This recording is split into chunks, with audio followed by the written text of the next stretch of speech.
Hello dear children, welcome back to the chapter Quest for a Theory of Everything. Let's continue. നമ്മൾ എവിടെ നിർത്തിയിട്ടായിരുന്നത്? അദ്ദേഹം ഒരു കാംബ്രിഡ്ജിൽ നിന്നും ഓക്സ്ഫോർഡിൽ നിന്നും കാംബ്രിഡ്ജിലേക്ക് പോകാനുള്ള എക്സാം എഴുതി അതിൻ്റെ ബോർഡ് ലൈൻ റിസൾട്ടിലാണ് നിൽക്കുന്നത്. അതായത് അദ്ദേഹത്തിന് ഫസ്റ്റ് കിട്ടിയാൽ മാത്രമേ കാംബ്രിഡ്ജിലേക്ക് പോകാൻ പറ്റുള്ളൂ, അല്ലെങ്കിൽ ഓക്സ്ഫോർഡിൽ തന്നെ നിൽക്കേണ്ടി വരും. അപ്പോൾ ഈ ബോർഡ് ലൈൻ റിസൾട്ടിലായതുകൊണ്ട് തന്നെ എല്ലാവരും കൂടി എന്ത് തീരുമാനിച്ചു? ഒരു ഇൻ്റർവ്യൂ ചെയ്യാൻ തീരുമാനിച്ചു. അവിടെയാണ് നമ്മളിനി തുടങ്ങാൻ പോകുന്നത്. Faced with the borderline result, the examiner summoned Hawking for an interview and questioned him about his plans. അപ്പോൾ എന്ത് ചെയ്തു? എക്സാമിനർ എല്ലാവരും കൂടിയിട്ട് സ്റ്റീഫൻ ഹോക്കിന് ഒരു ഇൻ്റർവ്യൂവിന് വിളിക്കുകയും അദ്ദേഹത്തിനോട് അദ്ദേഹത്തിൻ്റെ പ്ലാനിനെ കുറിച്ച് ചോദിക്കുകയും ചെയ്തു.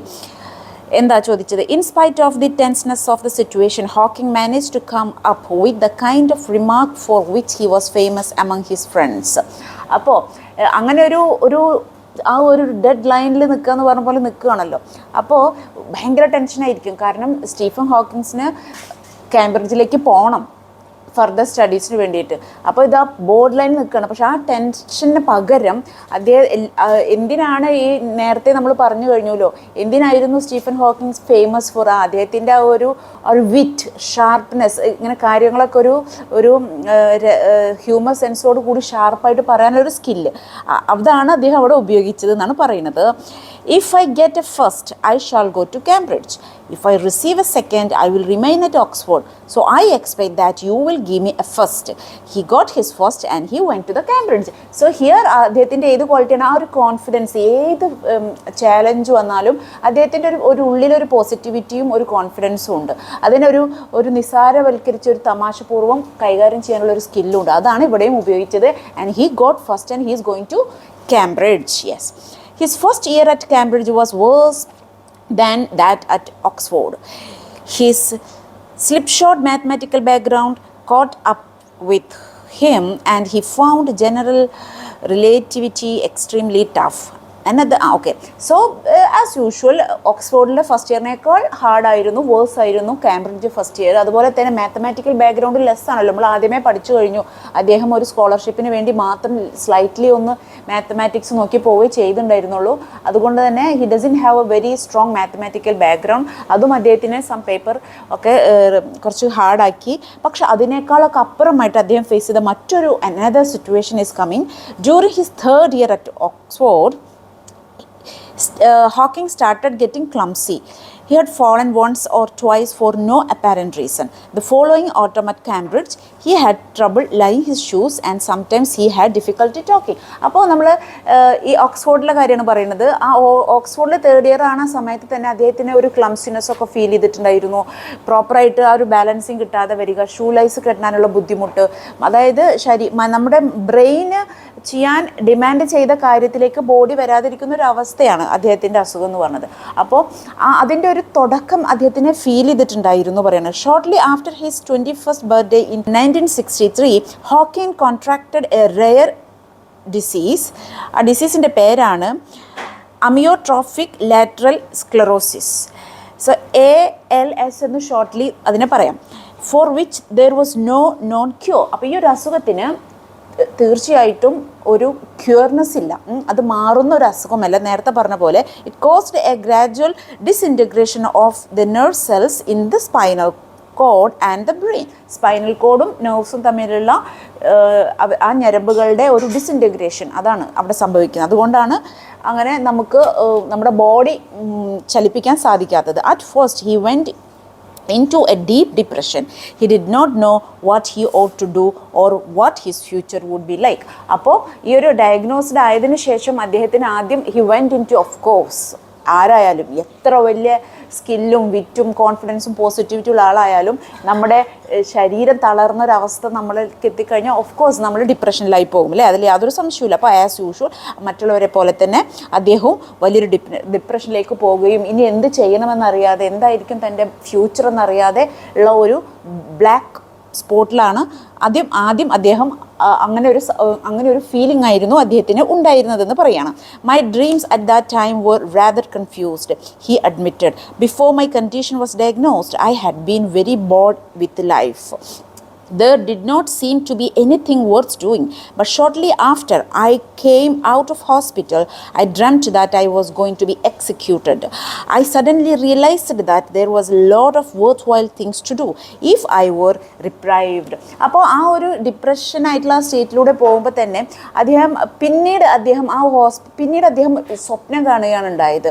അതായത് നമ്മൾ എക്സിക്യൂട്ട് ചെയ്യാൻ പോവുകയാണ്, നമ്മൾ തീരാൻ പോവുകയാണെന്ന് നമുക്ക് മനസ്സിലാക്കുമ്പോൾ നമ്മളിലുണ്ടാകുന്ന ഒരു ഫയർ ഉണ്ട്. Okay, may be I will have 2 days or 2 months or 2 years, but rather ഏതാ നമ്മൾ ചൂസ് ചെയ്യുക? ഇങ്ങനെ ഡിപ്രസീവായിട്ട് ആ ഉള്ള ദിവസം നരകിച്ച് ജീവിക്കുന്നതാണോ, അതുള്ള ദിവസത്തിനെ അപ്രിഷ്യേറ്റ് ചെയ്തിട്ട് നമ്മൾ എന്തെങ്കിലുമൊക്കെ ചെയ്യാൻ ശ്രമിക്കുന്നതാണോ ബെറ്റർ? അപ്പോൾ അദ്ദേഹം ചൂസ് ചെയ്തത് എന്താണെന്ന് വെച്ച് കഴിഞ്ഞാൽ ഒരു റിയലൈസേഷൻ ആയിരുന്നു അദ്ദേഹത്തിന്. That was like a lot of worthwhile things to do. ഒരുപാട് കാര്യങ്ങൾ ചെയ്യാനുണ്ട്. അതുപോലെ തന്നെ ഇഫ് ഐ റിപ്രീവ്, ഞാൻ തിരിച്ചു വരികയാണെങ്കിൽ, അപ്പോൾ അദ്ദേഹത്തിൻ്റെ മോട്ടിവേഷൻ അത് ഉള്ളിൽ നിന്ന് തന്നെ എടുക്കുകയാണ്. ഇഫ് ഐ റിപ്രീവ്ഡ്, ഞാൻ ഇതിൽ നിന്നും മുക്തിയായി തിരിച്ചു വരികയാണെങ്കിൽ, അതായത് ലെറ്റ്സ് സേ ഹി ഈസ് ഇപ്പോൾ ഹോസ്പിറ്റലൈസ്ഡ് നിന്ന് ആ ഒരു സിറ്റുവേഷൻ മാറി വരികയാണെന്ന് വെച്ചാൽ I have lot of things to do and that's the energy. നമ്മളെല്ലാവരിലും അങ്ങനെയാണ്. We have to find that energy. Every human being have that inner energy. അതെല്ലാവരിലും ഉണ്ട്. നമ്മുടെ ലൈഫിൽ ഏത് സിറ്റുവേഷൻ വരുമ്പോഴും only we need to dig out that energy. Another recurring dream was the idea of sacrificing my life to save others. After all, if I were going to die, I might as well do some good. So, നേരത്തെ പറഞ്ഞ പോലെ തന്നെ മരിക്കുകയാണെങ്കിൽ തന്നെയും എന്തെങ്കിലുമൊക്കെ ഞാൻ നല്ലത് ചെയ്തിട്ടുണ്ട് human കൈൻഡിന് വേണ്ടിയിട്ട്. ആൻഡ് ഓഫ് കോഴ്സ് അദ്ദേഹം ഇങ്ങനെയുള്ള ഒരാളാണ് നമ്മൾ ഓൾറെഡി മനസ്സിലാക്കി കഴിഞ്ഞിരിക്കുന്നു അല്ലേ. അദ്ദേഹം ചിന്തിക്കുകയും ഹ്യൂമൻ കൈൻഡിന് വേണ്ടി എന്താണ് ചെയ്യാൻ പറ്റുക, വാട്ട് ഹി ക്യാൻ കോൺട്രിബ്യൂട്ട്, അത്രയും ഹൈ ലെവലിൽ ചിന്തിക്കുകയും പ്രവർത്തിക്കുകയും ചെയ്യുന്ന ഒരു മനുഷ്യനും കൂടിയാണ്. Hawkins' doctor hoped that his condition would stabilize, but the disease aggravated rapidly. അപ്പോൾ ഡോക്ടർമാരൊക്കെ വിചാരിച്ചത് ഈ ഒരു കണ്ടീഷൻ ഒരു ലെവലിൽ അങ്ങനെ നിൽക്കും, ഒരു വടിയൊക്കെ വെച്ച് നടക്കാം എന്നുള്ള ഒരു സിറ്റുവേഷനിലാണ്. പക്ഷേ എന്താ സംഭവിച്ചതെന്ന് വെച്ചാൽ വളരെ റാപ്പിഡായിട്ട് തന്നെ, വളരെ വേഗത്തിൽ ഈ അസുഖം അങ്ങോട്ട് അതിൻ്റെ മൂർധന്യാവസ്ഥയിൽ എത്തിയെന്ന് വേണമെങ്കിൽ പറയാം. They soon informed him that he had only about 2 more years to live. വെറും 2 വർഷക്കാലം കൂടി അദ്ദേഹത്തിന് ജീവിക്കാൻ സാധിക്കുകയുള്ളൂ എന്നുള്ളത് വരെ ഡോക്ടേഴ്സ് പറയുകയുണ്ടായി. 2 years passed. അങ്ങനെ ആ 2 വർഷം കഴിഞ്ഞു. The progression of the disease had slowed. I didn't die. In fact, although there was a cloud hanging over my future, I found to my surprise that I was enjoying life in the present more than before. So what happened really with him is 2 വർഷം കഴിഞ്ഞു, ഡോക്ടർമാർ offer ചെയ്ത 2 വർഷം കഴിഞ്ഞു, he didn't die. And also what he found surprisingly is ഇപ്പോൾ ഉള്ള present life he is enjoying past ലൈഫിനേക്കാൾ കൂടുതൽ എൻജോയ് ചെയ്യുന്നത് ഈ പ്രസൻറ്റ് ലൈഫാണെന്നുള്ളൊരു റിയലൈസേഷൻ, അല്ലെങ്കിൽ surprisingly he found it, right? Total disability and death, though still not too distant certainty, were postponed. Okay, അതായത് total disability, exactly it is total disability അല്ലേ, complete disability ആണ്. He cannot move any part of his body, right? അങ്ങനെയുള്ളൊരു മനുഷ്യന് അത് it's equal to death, right? അപ്പോൾ ഇതിൽ നിന്ന് ഇത് രണ്ടും മാറ്റി വെച്ച് കഴിഞ്ഞാൽ അതാണ് പറയുന്നത്. ഹോക്കി had his reprieve and precarious and a temporary one, but life was precious. അപ്പോൾ അദ്ദേഹത്തിൻ്റെ ആ ഒരു തിരിച്ചുവരവ് ടെമ്പററി ആയിരുന്നു, അതുപോലെ തന്നെ അൺസ്റ്റേബിൾ ആയിരുന്നു. എന്നാലും he found his life is precious. Okay, അതാണ് പറയുന്നത്. ഓക്കെ, അതായത് നമുക്കൊരു 2ാം ജന്മം കിട്ടിയാൽ നമ്മൾ എങ്ങനെയാണത് സെലിബ്രേറ്റ് ചെയ്യുക? This is what he did. അപ്പോൾ അദ്ദേഹത്തിൻ്റെ ഉള്ളിലുള്ള എല്ലാ ഡ്രീമും എല്ലാ തോട്ട്സും അദ്ദേഹത്തിൻ്റെ എല്ലാ പാഷനും അതിൻ്റെ ഒരു ഇരട്ടിയോ അല്ലെങ്കിൽ കൂടുതലോ ഷാർപ്പൺ ആയി എന്നാണ് നമ്മൾ മനസ്സിലാക്കേണ്ടത്. ബിക്കോസ് അദ്ദേഹത്തിന് അനുവദിച്ച് കൊടുത്ത 2 years is past, right? Yes. At a New Year party at St. Albans, just before he entered the hospital for test, Hawking met Jane Wilde. അപ്പോൾ ജെയിൻ വൈൽഡ് എന്ന് പറയുന്ന അദ്ദേഹത്തിൻ്റെ ആദ്യ ഭാര്യയെ കാണുന്ന മൊമെൻറ്റിലേക്കാണ് നമ്മൾ വരുന്നത്.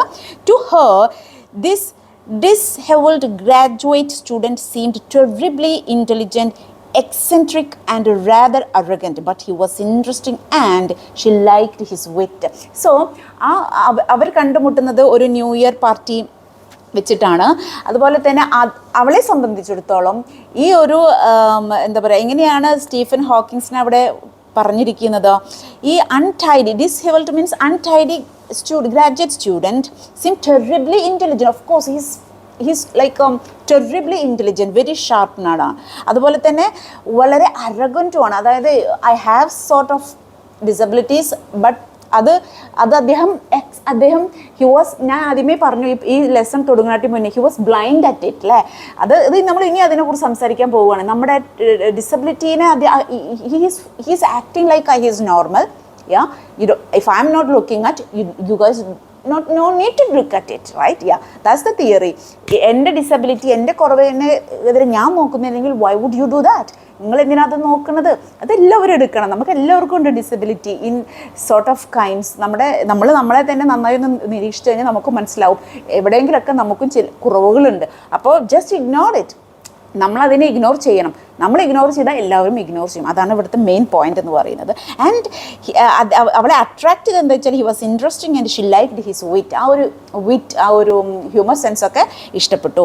When Jane met him again after his discharge from the hospital, he was really in a pathetic state. വളരെ മോശം അവസ്ഥയിലായിരുന്നു ഹോസ്പിറ്റലിൽ നിന്ന് വരുമ്പോൾ. I think he has lost his will to live. He was very confused, she commented. അപ്പോൾ അവൾ പറയുന്നത് എന്താ വെച്ചാൽ ജീവിക്കാനുള്ള ആ ഒരു വിൽ അത് നഷ്ടപ്പെട്ടു. He was so confused, he doesn't know what to do. She was not however put off by his physical or mental condition. She was rather a shy teenager, serious-minded, with a strong faith in God, influenced from childhood by her mother, and a belief that good can come out of any adversity. What is such a very, I love this message. See, ഇതെപ്പോഴും നമ്മൾ മനസ്സിലാക്കണം. എപ്പോഴും അങ്ങനെയാണ്. എന്തൊക്കെ എന്താ പറയുക, adversity means എന്തെല്ലാം opposite ആയിട്ടുള്ള situation നമ്മുടെ മുമ്പിൽ വന്നു കഴിഞ്ഞാലും നന്മയിൽ നമ്മുടെ ഗുഡ് വിൽ അത് ഇതിനൊക്കെ താണ്ടി പുറത്തേക്ക് വരും. That is the message that she's. And she was like a girl, like ഒരു ഷൈ ടീനേജർ ഒന്നായിരുന്നില്ല.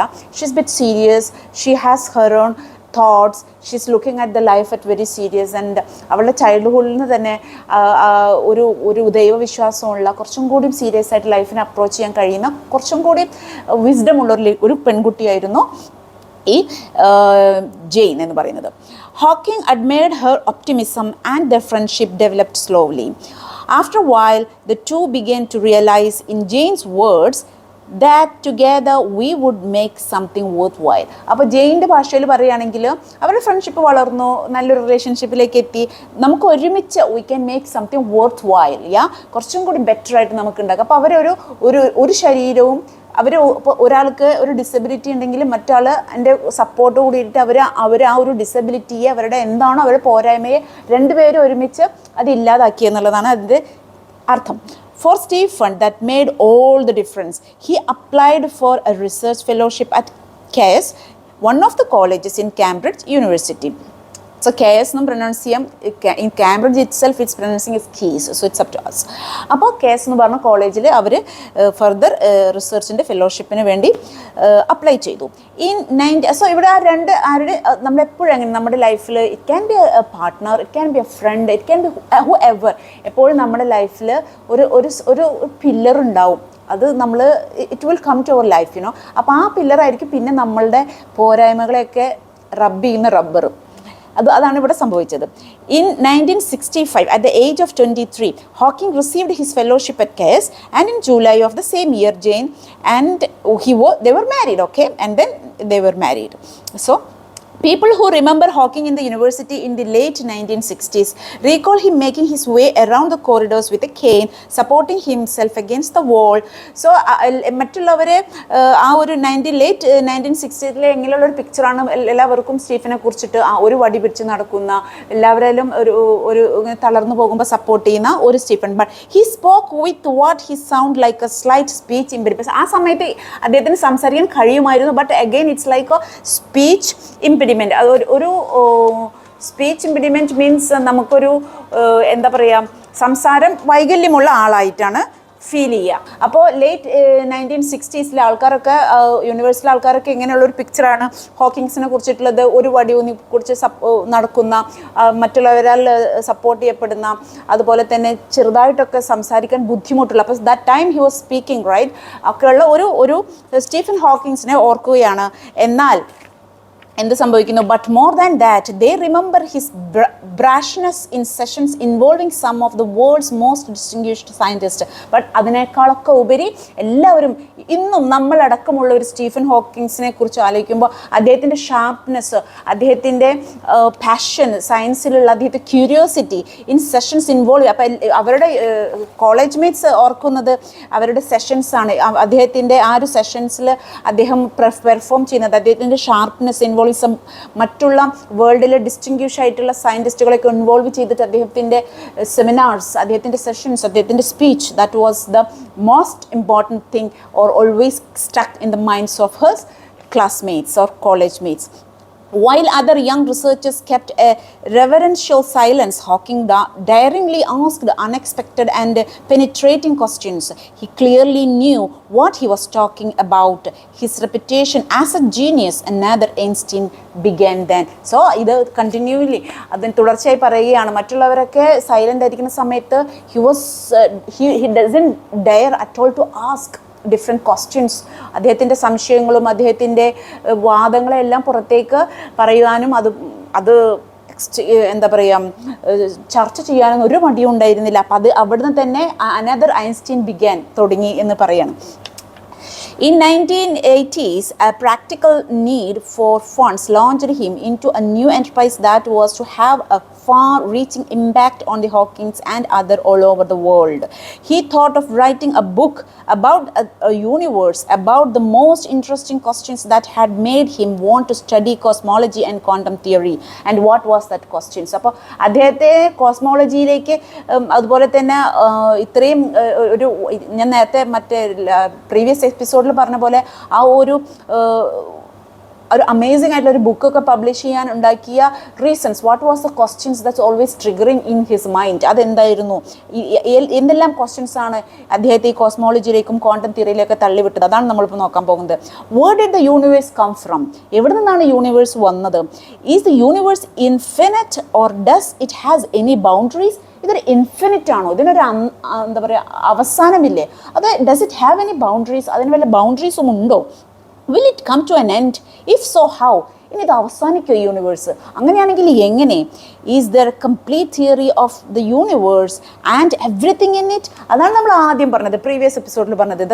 ഈ ചാപ്റ്ററിൻ്റെ ഹെഡിങ് ഒരൊറ്റ theory, it has to explain A to Z of the universe. അങ്ങനെ ഒരു തിയറി ഉണ്ടോ? And that is the quest. അതാണ് അദ്ദേഹം അന്വേഷിച്ച് നടന്നിരുന്നത്. അദ്ദേഹം പറഞ്ഞു, is there a beginning of time? Could time run back? You see, സമയത്ത് എന്ന് തുടങ്ങി സമയം, അതിനൊരു തുടക്കമുണ്ടോ? ഇനി സമയത്തെ തിരിച്ചു പോകാൻ പറ്റുമോ? The book begins by rewinding the great theories of cosmos from Newton to Einstein.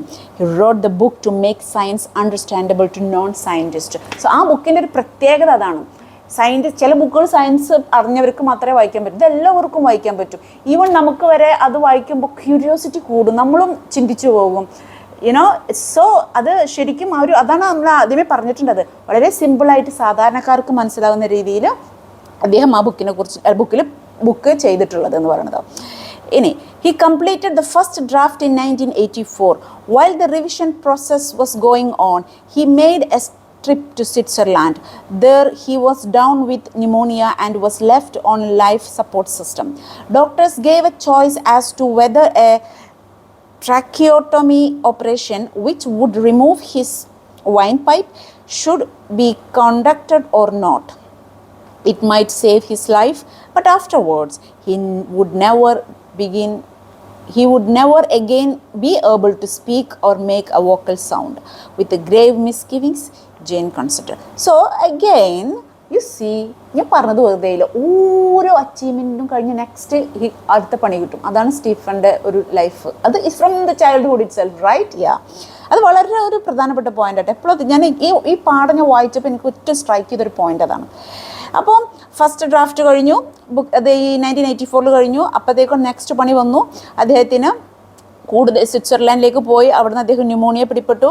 അങ്ങനെ അദ്ദേഹത്തിന് ഒട്ടും തീരെ പറ്റാതായപ്പോഴാണ് ഇവർ ഈ ഒരു സർജറി, ട്രാക്കിയോട്ടമി എന്ന് പറയുന്ന സർജറി ചെയ്യുകയും അദ്ദേഹത്തിൻ്റെ വൈറ്റ് പൈപ്പ് എടുത്തു മാറ്റുകയും അത് completely he doesn't can even make A voice, അത് കംപ്ലീറ്റ് അദ്ദേഹത്തിൻ്റെ വോക്കൽ കോഡ്സ് ഇല്ലാതാവുകയും അദ്ദേഹത്തിന് സംസാരശേഷി നഷ്ടപ്പെടുകയും ചെയ്തു. അതിൻ്റെ ഒരു കൺസെൻറ്റൊക്കെ കൊടുത്തത് അദ്ദേഹത്തിൻ്റെ ഭാര്യയായ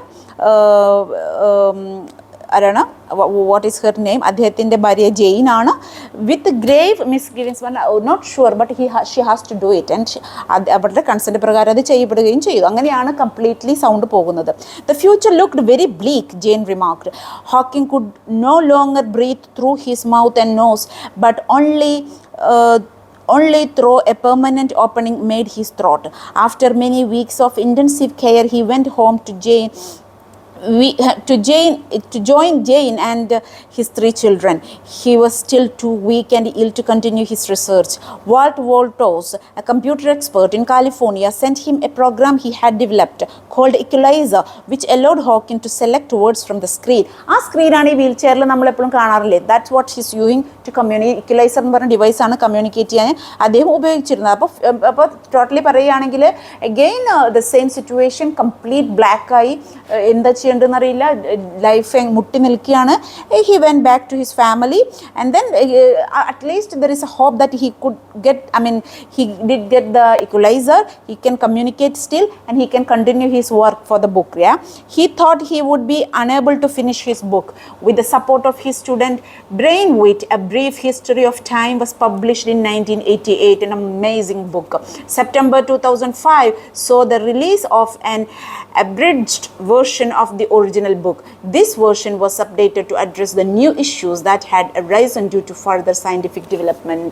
Still, സയൻറ്റിസ്റ്റ് ആയിക്കോട്ടെ, അല്ലാത്തവരായിക്കോട്ടെ, പഠിക്കുന്ന കുട്ടികളായിരിക്കട്ടെ, ഇപ്പോഴും such a reference for all of the people all over the world. They were curious about the universe. അങ്ങനെ ബുക്കൊക്കെ പബ്ലിഷ് ചെയ്തു. അധികം മരണമല്ലാത്തൊരു സംഭവം അങ്ങനെ തന്നെ ഏറ്റിട്ടില്ല എന്ന് ചുരുക്കം. One will encounter multitude of paradoxes in the book, in science and with people. Things are often not what they seem. അപ്പോൾ ആ ഒരു ബുക്ക് പബ്ലിഷ് ചെയ്യുന്ന ആ ഒരു സ്റ്റോറി വെച്ചിട്ട് നമ്മളുടെ ഈ ഹോക്കിങ്സിൻ്റെ പാസ്റ്റിൽ നമ്മൾ പഠിച്ചുകൊണ്ടിരിക്കുന്ന സ്റ്റോറി കഴിഞ്ഞു കേട്ടോ. അത് ആ ബുക്കിൻ്റെ പബ്ലിഷോട് കൂടിയിട്ട് നമ്മളുടെ റൈറ്ററായ കിറ്റി ഗെയിൽ ഫെർഗ്യൂസൺ അവിടെ അവസാനിപ്പിച്ചു. അപ്പോൾ നമ്മൾ ഇത്ര നേരം സ്റ്റീഫൻ്റെ പാസ്റ്റ് സ്റ്റോറിയാണ് പഠിച്ചുകൊണ്ടിരുന്നത്. ഇനി ഇനി നമ്മൾ വായിക്കാൻ പോകുന്നത് അവരുടെ ആ എഴുത്തുകാരിയുടെ വാക്കുകളാണ്. The present moment. One will encounter a multitude of paradoxes in the book. In science and with the people, things are often not what they seem, and pieces that ought to fit together refuse to do so.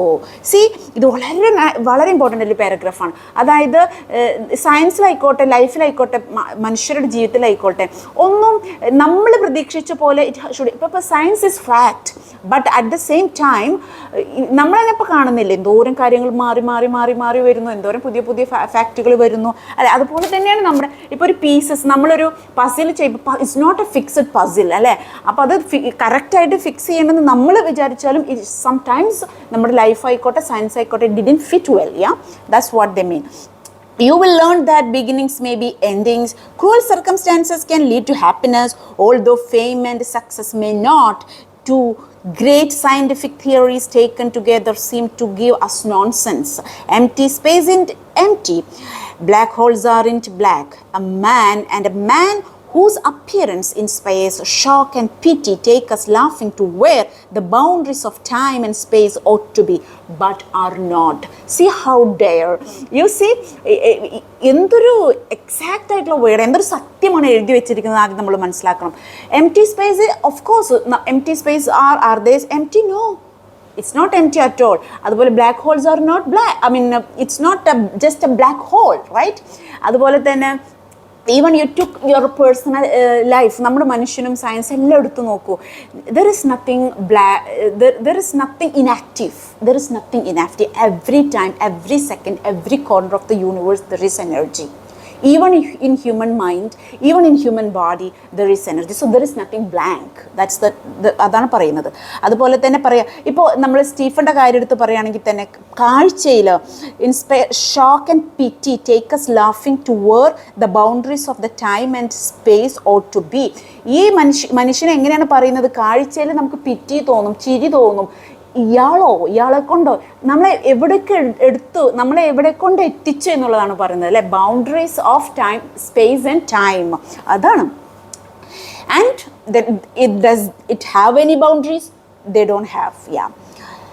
It is of course a miracle that Hawkins has been able to achieve everything he has and that he is still alive. But now he is not alive. ഇത് എഴുതുന്ന സമയത്ത് he was alive. However, when you experience his intelligence and humor, you begin to take his unusual mode of communication and his obviously catastrophic physical problems no more seriously than he seems to himself. അതാണ് നമ്മൾ നേരത്തെ പറഞ്ഞത്. അദ്ദേഹത്തിൻ്റെ ഈ ശരീരത്തിൻ്റെ അവസ്ഥ, ഈ total disability is nothing for him. He is not even looking at it. അതുപോലെ തന്നെയാണ്, that is exactly the way he wants it. അതുപോലെ തന്നെ എല്ലാവരും വേണമെന്നാണ് അദ്ദേഹം ആഗ്രഹിക്കുന്നത്. He choose to ignore the difficulty and he expects others to adopt the same attitude. Just ignore the difficulties and ഇത് അദ്ദേഹത്തിൻ്റെ ഒരു ആറ്റിറ്റ്യൂഡാണ്. ഇത് തന്നെ എല്ലാവരും ആകണം എന്ന് തന്നെയാണ് അദ്ദേഹം എക്സ്പെക്ട് ചെയ്യുന്നതും. Just ignore your difficulties, ignore your challenges, ignore your obstacles and just you need to focus. ഒരൊറ്റ സംഭവത്തിലേക്ക് നിങ്ങൾ നോക്കാവൂ, what you need to achieve, അതിലേക്ക് മാത്രമേ നോക്കാവൂ. ബട്ട് എല്ലാം നിങ്ങൾ കാണില്ല, പിന്നെ അത് നിങ്ങൾക്ക് കാണാൻ പറ്റില്ല. You cannot find even an excuse. അതാണ് അദ്ദേഹത്തിൻ്റെ ലൈഫിൽ നിന്ന് അദ്ദേഹം നമുക്ക് മനസ്സിലാക്കി തരുന്നത്. Stephen Hawkins has overcome his crippling disease to become the supernova of the world physics, right? ഈ കംപ്ലീറ്റ് കാറ്റസ്ട്രോഫിക് ആയിട്ടുള്ള ഫിസിക്കൽ സിറ്റുവേഷനൊക്കെ തട്ടി മാറ്റി ഇഗ്നോർ ചെയ്ത് അതിനൊക്കെ എന്താ പറയുക, എന്താ പറയുന്നത്, വൈറ്റ് വാഷ് അടിച്ചു അല്ലെങ്കിൽ എല്ലാവരും മറവെച്ച് നീക്കിയിട്ട് he became the supernova of the world physics. That is a chapter. How is it guys? നിങ്ങൾക്ക് ഇഷ്ടപ്പെട്ടോ? എങ്ങനെയുണ്ട്? വളരെയധികം ഇൻസ്പിറേഷൻ ആണല്ലേ. സ്റ്റീഫൻ ഹോക്കിങ്ങിനെ കുറിച്ച് ചെറുതായിട്ട് നമ്മളൊന്ന് അറിഞ്ഞു. അദ്ദേഹത്തിൻ്റെ ഒരു പാസ്റ്റ് വളരെ ഷോർട്ട് ആൻഡ് പ്രിസൈസ് ആയിട്ടാണ് ഇവർ എഴുതിയിരിക്കുന്നത്. അതാണ് ഏറ്റവും best thing. And then of course I hope you guys are inspired with the story. Me, I did much well. So thank you for watching. See you next video. And as I said again, നമ്മളൊരു കാര്യം മറക്കരുത്, ഇൻസ്പിറേഷനും motivation എല്ലാം വേണം. It is definitely we have to have it and plus we have to focus on our score. So that's why നിങ്ങളെല്ലാവരും തീർച്ചയായിട്ടും ഈ chapter 2-3 പ്രാവശ്യം വായിച്ചിട്ട് ഇംഗ്ലീഷിൽ ഒരു പേപ്പർ എടുത്തിട്ട് നിങ്ങൾക്ക് എന്താണോ മനസ്സിലായത് അത് എഴുതുക. Please please please please. അപ്പോൾ the magic will happen in your answer sheet. See again. Thank you for watching. Take care. Bye by.